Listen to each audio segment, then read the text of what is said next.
5 berita terpopuler hari ini Jumat 24 April 2026 di Bloomberg Technos Flash 5. Yang pertama, Iran tembak dan sita kapal, lalu lintas Selat Hormuz lumpuh total.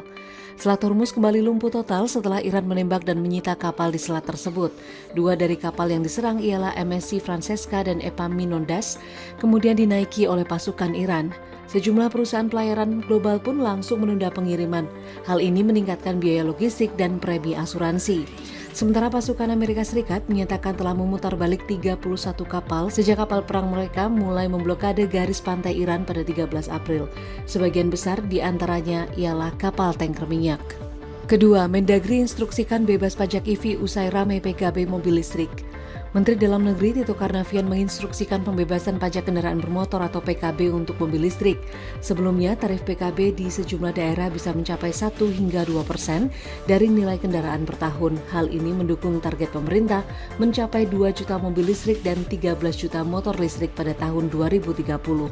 Saat ini populasi kendaraan listrik di Indonesia masih relatif kecil, baru ratusan ribu unit.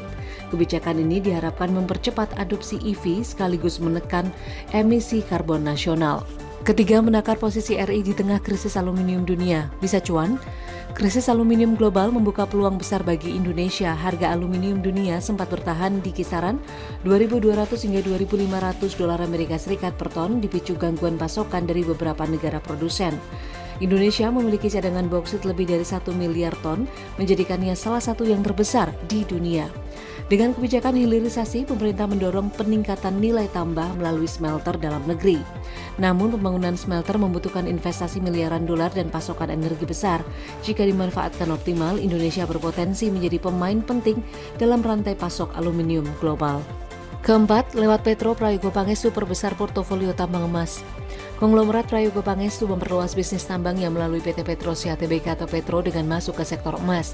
Langkah ini sejalan dengan tren harga emas global yang bertahan tinggi di atas 2.000 dolar Amerika Serikat per troy ounce.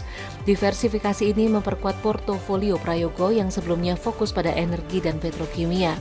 Sektor emas dinilai sebagai aset yang stabil di tengah ketidakpastian global dan volatilitas pasar. Ekspansi ini juga menunjukkan pergeseran strategi menuju komoditas bernilai tinggi dan stabil. Kelima, Haritanu dan MNC harus bayar denda 530 miliar ke Jusuf Hamka. Pengusaha media Haritanu Sudibyo dan grup MNC diwajibkan membayar denda sekitar 530 miliar rupiah kepada pengusaha jalan tol Jusuf Hamka.